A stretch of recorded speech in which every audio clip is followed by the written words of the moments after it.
چې دواړه هغوی وفات شوي دي د نبی علیه السلام د نبوت نه مخکې، نو د هغې باره کې سوال کړی شوی دی. د هغې جواب داسې دی چې انہا رسول صلی اللہ علیہ وسلم کے والد ماجد تو آپ کی ولادت سے پہلے وفات پا گئے تھے، اور والدہ ماجدہ کی وفات اس وقت ہوئی جب آپ کی عمر مبارک صرف 6 سال کی تھی. اور اس دوران رسالت آپ صلی اللہ علیہ وسلم کی عمر کے 40 سال بعد شروع ہوتا ہے. ظاہر ہے کہ ان حضرات کی وفات دور رسالت سے پہلے ہوئے. ان حضرات کے اسلام کے بارے میں اختلاف ہے. بہتر یہ ہے کہ اس مسئلے کے بارے میں سکوت اختیار کیا جائے. اس نازک بحث میں پڑھنا نہیں چاہیے کیونکہ اس کا عقیدے سے تعلق نہیں، اس لیے سکوت بہتر ہے. فقط مفتی عبدالرحیم لاجفوری دا مفتی صاحب دا جواب ورکړی دی. او بل مسله ذکر کیږي، مسلمان د غیر مسلمونه خدي، دا غیر مسلمه د مسلمانانو نه خدي. دا الفاظ ویل په دې باندې اسلام څه وایي؟ نو جواب بدا هغې داسې چې ایسا کہنے سے مسلمان کو احتراز ضروری ہے، یعنی د دې نه ځان ساتل ضروری دی کہ اس اندیشہ کفر ہے، کہ یہ اندیشہ کفر ہے او اندیشہ کفر ہے. نصاب الاحتساب نصاب الاحتساب یو کتاب دی د علم، یو مفتی سے بلی کلے دے. میں لکھا ہے کہ سیرت ذخیرہ میں کلمات کفر کے باب میں مذکور ہے کہ لڑکوں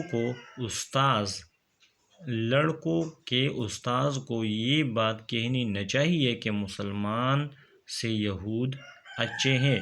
وہ اپنے بچوں کے معلمین کا حق ادا کرتے ہیں، اس لیے کہ اس طرح کہنے سے آدمی کافر ہو جاتا ہے. نصاب الاحتساب صفحہ نمبر 782 باب نمبر 32 مفتی عبدالرحیم لاجفوری. دا دویمه مسله زمونږ ذکر شوه.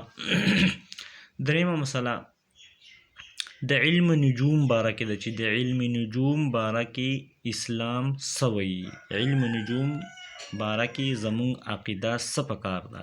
نو الجواب، علم نجوم کوئی یقینی علم نہیں ہے بلکہ محض تخمین پر مبنی ہے، جیسا کہ شامیہ میں احیاء العلوم سے نقل کیا ہے کہ نجوم تخمین محض ہے اور کہانت بھی اسی طرح ہے.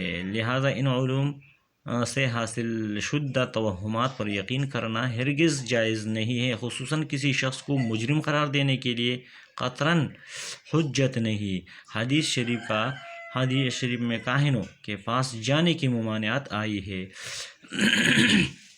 دا علم نجوم خواته تلل د دین چې کوم دی منع راوړلی شوې ده چې علم نجوم خواته به نه ځئ. د ځانه چې کوم خبرې حل کوي چې په پلانۍ ورځ به دا کېږي، یا هفته کې به دې هفته کې به چې کوم دی نو زلزله کېږي، به دې هفته کې به چې کوم دی نو پلانۍ کار کېږي، به دې کې پلانۍ کار کېږي. داسې دې ته وایي علم نجوم، د ځانه یو مخکې تیر شوي خبرې حل کولو ته علم نجوم وایي چې هغه د هغې علم صرف اللہ پاک سره وي. مسلم شریف اور مشکات شریف میں یہ احادیث موجود ہے، اور علم نجوم کی ممانعت ابو داود اور مسند احمد میں موجود ہے، اور فقہائے کرام نے بھی اس کی اجازت نہیں دی ہے. شامی لکھتے ہیں فتاوی شامی کتاب نے فتویٰ دا صرف اتنا علم نجوم کہ اس سے نماز کے اوقات اور قبلہ کا تعین کیا جا سکے حاصل کرنا جائز ہے. دا یو خبر پکې جائز راله چې د علم نجوم نه صرف د قبلی تعین سره معلوم کی او د مانزه وقت، اگر اس سے زیادہ حاصل کیا جائے تو اس میں گڑبڑ ہے، بلکہ مفصول ہے. مفصول میں اس کو صاف حرام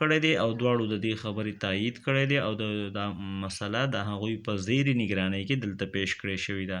نو الله پاک دې مونږ او تاسو ته په دې باندې عمل کول توفیق راکړي او د علم نجوم نه دې خدای مونږ او تاسو وساتي. دغه رنګې د مسلمانانو نه کافران ښه ګڼل دا مسله هم ډېره نازکه او باریکه مسله ده. دې نه دې هم الله پاک مونږ او تاسو له چې کوم دی نو د بچ کېدو توفیق راکړي. درېیمه مسله زموږ او ستاسو د نبی کریم صلی الله علیه وسلم والدین چې کوم هغه وفات شوي دي نو هغه د هغې باره کې عقیده لرل چې آیا دوی مسلمانانو یا دوی کافرانو. نو علما لیکي چې دې کې به تاسو احتیاط کوئ، دا مسله چیړئ مو، ځکه چې په دې کې دواړه احتمالات کیدی شي او نو ته کافر ویلی شو نه چې کوم دی نو بل دغه کې مسلمانان. لہذا دا داسې مسله ده چې دا په دې باندې پرېږدئ، دا د دې په حال باندې صرف الله پوهیږي. والله اعلم بالصواب. الله دې عمل کول توفیق راکړي.